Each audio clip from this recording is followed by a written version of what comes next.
안녕하십니까. 유영선 목사입니다. 오늘 함께 나눌 말씀은 사도행전 8장 1절부터 8절까지 말씀입니다. 사울은 스데반이 죽임당한 것을 마땅하게 여겼다. 그날에 예루살렘 교회에 큰 박해가 일어났다. 그래서 사도들 이외에는 모두 유대 지방과 사마리아 지방으로 흩어졌다. 경건한 사람들이 스데반을 장사하고 그를 생각하여 몹시 통곡하였다. 그런데 사울은 교회를 없애려고 날뛰었다. 그는 집집마다 찾아 들어가서 남자나 여자나 가리지 않고 끌어내서 감옥에 넘겼다. 그런데 흩어진 사람들은 두루다니면서 말씀을 전하였다. 빌립은 사마리아 성에 내려가서 사람들에게 그리스도를 선포하였다. 무리는 빌립이 행하는 표징을 듣고 보면서 그가 하는 말에 한 마음으로 귀를 기울였다. 그것은 귀신 들린 많은 사람에게서 악한 귀신들이 큰 소리를 지르면서 나갔고 많은 중풍병 환자와 지체 장애인이 고침을 받았기 때문이다. 그래서 그 성에는 큰 기쁨이 넘쳤다. 네, 무더운 여름날 잘 보내고 계시죠? 사도행전 7장이 그 스데반 집사의 죽음으로 끝이 났습니다. 이 상황만 놓고 보면 이 상황이 지금 얼마나 암울하고 또 우울합니까? 바로 어제까지 함께 신앙생활을 하던 그 스데반 집사가 순교를 당한 상황입니다. 비록 그는 믿음 안에서 성령에 충만하여서 아름다운 죽음을 맞이하였다고 하지만 여러분, 죽음이라고 하는 것은 사실 죽은 자는 말이 없죠. 죽은 자는 사실 그 아픔이 일시적이라고 할 수 있겠죠. 결국 죽음의 고통이라고 하는 것은 남아있는 자들의 몫이죠.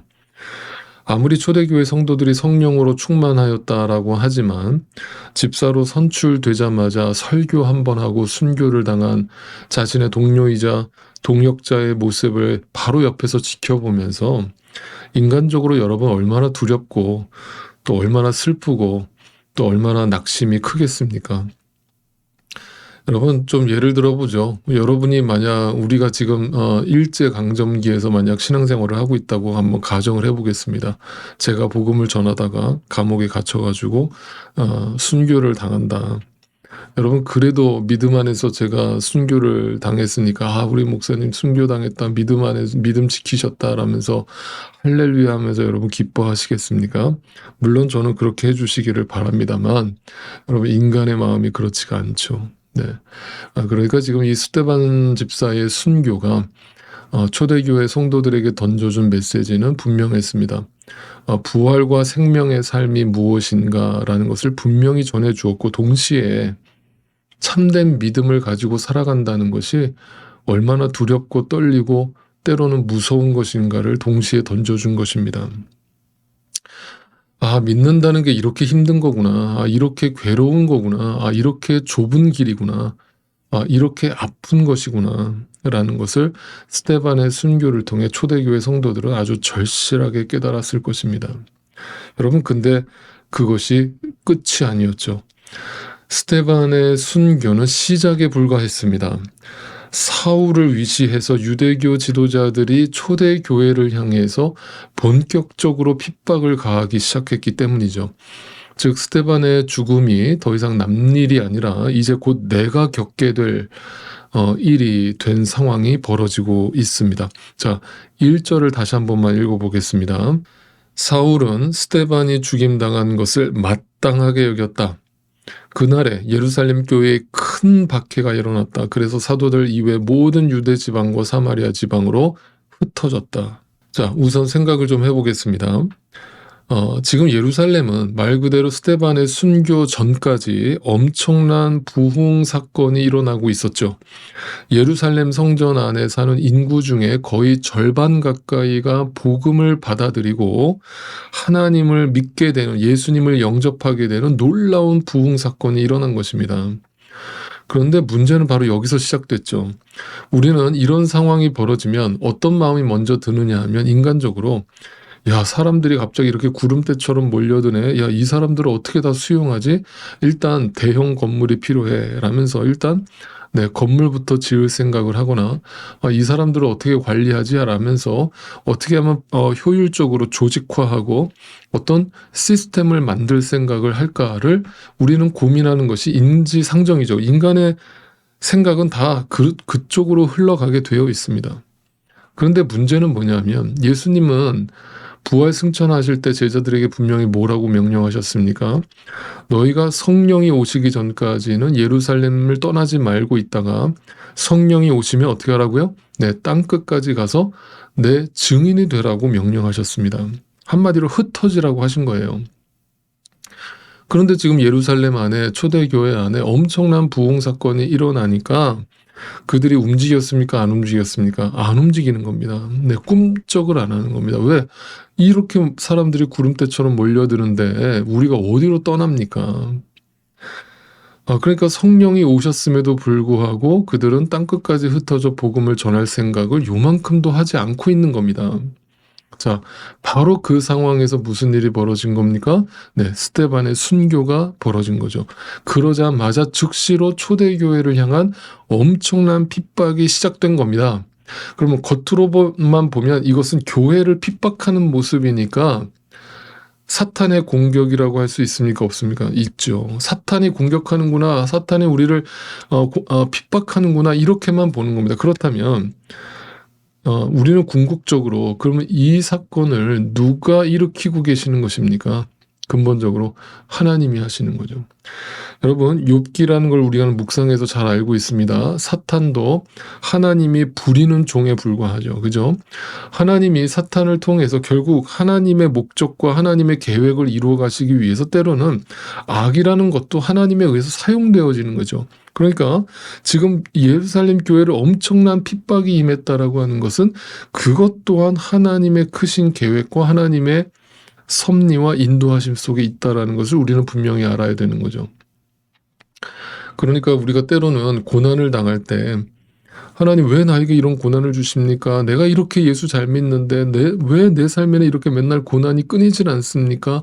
이게 아니라 분명히 하나님께서 나에게 원하시는 그 고난을 통해서 원하시는 하나님의 뜻과 섭리가 있다는 걸 우리는 인정하고 믿어야 합니다.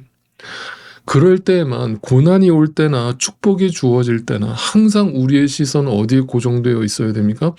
도대체 하나님의 뜻이 무엇일까? 하나님이 나에게 무엇을 원하실까? 하나님이 나에게 이것을 왜 주셨을까를 항상 생각해야 되고 나를 돌아봐야 하는 것이죠.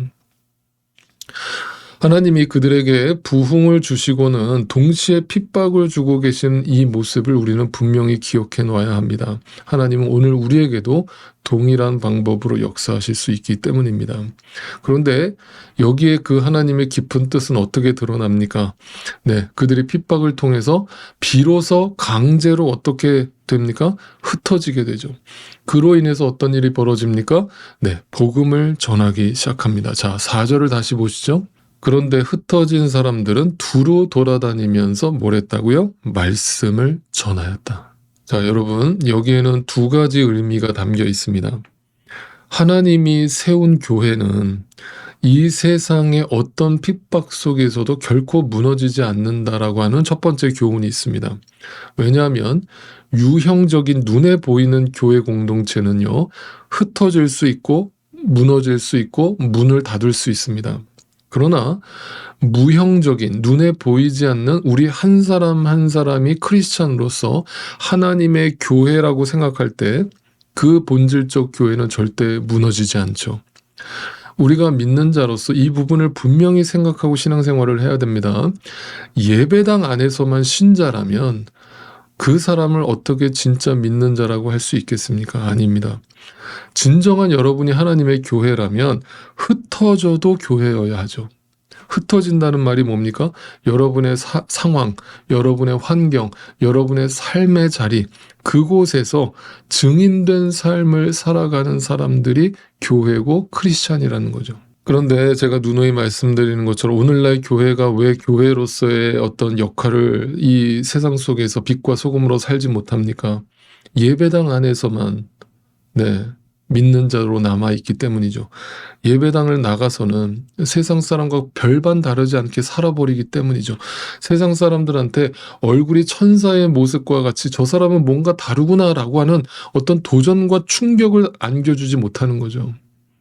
그러니까 예배당 안에서는 야, 저 사람 홀리하다 하지만 내 집에서는, 가정 안에서는, 직장 안에서는 절대 보이지 않는 모습인 거죠. 네. 흩어져서 하나님이 우리를 흩어지게 하실 때 바로 그곳이 땅끝이고, 그곳에서 하나님이 나로 하여금 증인된 삶을 살도록 요구하고 계신다라는 사실을 오늘도 절대 잊지 않으실 수 있기를 바랍니다. 두 번째 교훈은 뭡니까? 여러분, 흩어졌다라고 하는 이 동사에서 찾을 수 있습니다. 흩어졌다라고 쓰여지는 헬라어가 바로 유명한 디아스포라입니다. 여러분, 디아스포라라는 이 단어의 어원이 뭔 줄 아십니까? 농부가 씨를 사방으로 두루 흩어 뿌리는 행동을 표현하는 동사입니다. 생각해 보십시오. 씨를 뿌리는 농부의 행동은 언제나 능동적이죠. 왜냐하면 자기가 뿌리는 것이기 때문이죠. 그러나 반대로 그 씨의 입장에서 보면, 뿌림을 당하는 씨의 입장에서 보면 흩어 뿌려지는 씨는 농부에 의해서 뿌려지는 것이기 때문에 항상 뭐예요? 수동적이죠. 자기가 원해서 뿌려지는 것이 아니라 농부가 뿌리기 때문에 뿌려짐을 당하는 것이죠. 다시 말해서 씨가 어디에 뿌려질지는 누구에 의해서 결정된다는 거예요? 농부에 의해서 결정된다는 뜻이에요. 오늘도 우리 자신을 이 세상에 흩어 뿌리시는 그 하나님의 섭리를 여러분이 믿지 않으신다면, 여러분이 지금 처한 그 상황과 그 환경 속에서 하나님의 인도하심과 섭리를 절대 볼 수 없겠죠. 그 하나님의 뜻에 절대 순종할 수 없겠죠. 계속 불평과 원망밖에 할 수가 없겠죠. 하나님이 어디로 나를 부르셨든지, 어떤 상황으로 나를 부르셨든지 바로 그곳이 어디예요? 하나님이 나를 흩어 뿌리게 하신 땅끝이에요. 그리고 그곳이 내가 뿌려져 한 알의 밀알이 되어서 썩어 죽어야 될 바로 주님의 땅인 것이죠. 이것을 항상 우리가 잊지 않으실 수 있기를 바랍니다. 사랑하는 성도 여러분, 참된 그리스도인은 하나님에 의해서 흩어 뿌려지는 디아스포라로 살아야만 합니다. 오늘도 나에게 주어진 축복에 현혹되지 마십시오. 나에게 주어진 상황에 안주하지 마십시오. 이곳이 좋사오니 하지 마십시오. 어떤 상황, 어떤 장소로 나를 흩어 뿌리시든 바로 그곳에서 그곳을 나의 땅끝으로 삼아서 하나님이 여러분에게 보내주신 그 영혼들을 하나님의 사랑으로, 주님의 마음으로 품고 복음을 전하십시오. 복음으로 여러분이 살아가는 그 삶을 여러분의 삶을 그들에게 보여주십시오. 그것이 여러분이 매 순간 속에서 주님의 말씀에 아멘하며 순종하는 모습으로 나타나게 될 것이고, 그것이 여러분 안에서 분명히 열매로 보여지게 될 것입니다. 바라옵기는 오늘도 눈물로 씨를 뿌리시는 하나님의 마음을 닮아서 내 가정에서, 학교에서, 직장에서, 사업터에서, 교회에서, 이 사회 곳곳에서 주님께서 흩어 뿌리시는 디아스포라가 되어서 주님의 교회로서 복음을 이 세상의 땅끝까지 증거하고 전파하며 살아내시는 저와 여러분의 삶이 되시기를 주님의 이름으로 축원드립니다.